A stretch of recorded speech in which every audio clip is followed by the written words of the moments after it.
சென்னை 28 படத்தின் 3ஆம் பாகம் உருவாகிறது. வெங்கட் பிரபு வெளியிட்ட அறிவிப்பு. வணக்கம் செய்தி புனல் நேயர்களே. இயக்குனர் வெங்கட் பிரபு இயக்குனராக அறிமுகமான படம் தான் சென்னை 28. இளவட்ட ரசிகர்களை கவரும் விதத்தில் ஜாலியாகவும் ஃபன்னாகவும் எடுக்கப்பட்டிருந்த இந்த படத்தின் 3ஆம் பாகம் உருவாக உள்ளதாக கூறப்படுகிறது. இசைஞானி இளையராஜாவின் சகோதரர், இசையமைப்பாளர் மற்றும் இயக்குனர் கங்கை அமரனின் மூத்த மகன் தான் வெங்கட் பிரபு. ஆரம்பத்தில் பல படங்களில் குணச்சித்திர வேடத்தில் நடித்து வந்த இவர் அதிரடியாக இயக்குனராக அவதாரம் எடுத்த படம் தான் சென்னை 28. இந்த படத்தை SPB சரண் தயாரித்திருந்தார்.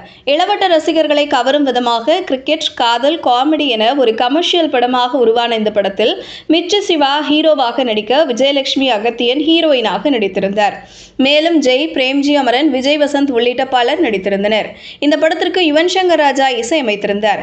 சென்னை 28 திரைப்படம் வெங்கட் பிரபுவை ஒரு வெற்றிப்பட இயக்குனராக பார்க்க வைத்தது மட்டுமின்றி இந்த படத்தில் நடித்த சிவா, ஜெய், விஜயலட்சுமி, நிதின் சத்யா, பிரேம்ஜி உட்பட பலருக்கும் மிகப்பெரிய திருப்பு முனையாக அமைந்தது.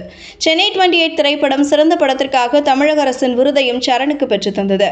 ஆனால் இந்த படம் விமர்சன ரீதியாக இது ஒரு வெற்றி படமாக இருந்தாலும் வசூல் ரீதியாக தனக்கு லாபத்தை பெற்றுத் தரவில்லை என சரண் கூறியிருந்தார். இந்த படத்தின் முதல் பாகம் 2007ஆம் ஆண்டு வெளியான நிலையில் இந்த படத்தின் 2ஆம் பாகம் 2016ஆம் ஆண்டு வெளியானது. இதில் முதல் பாகத்தில் நடித்திருந்த நட்சத்திரங்கள் நடித்திருந்தாலும் இந்த நடிகர்களுக்கு மனைவியாக சில நடிகைகளும் நடித்திருந்தனர்.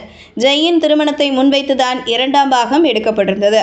இதனைத் தொடர்ந்து தற்போது சென்னை 28 திரைப்படத்தின் 3ஆம் பாகத்தை எடுக்கும் முடிவில் வெங்கட் பிரபு இறங்கியுள்ளதாக சில தகவல்கள் வெளியாகியுள்ளது. ஆனால் இது குறித்து தற்போது வரை எந்த ஒரு அதிகாரப்பூர்வ அறிவிப்பும் வெளியாகவில்லை. ஒருவேளை 2ஆம் பாகம் உருவாகும் பட்சத்தில் முதல் பாகத்தில் நடித்த பிரபலங்களை வைத்தே இந்த பாகம் எடுக்கப்படுமா, அல்லது புதிய நடிகைகளை இறக்கி தற்போதைய ட்ரெண்டுக்கு ஏற்றாற் போல ஒரு கதையை இயக்குவாரா வெங்கட் பிரபு என்பதை பொறுத்திருந்து பார்ப்போம். இதுபோன்ற செய்திகளை தெரிந்து கொள்ள செய்தி புனலுடன் இணைந்திருங்கள்.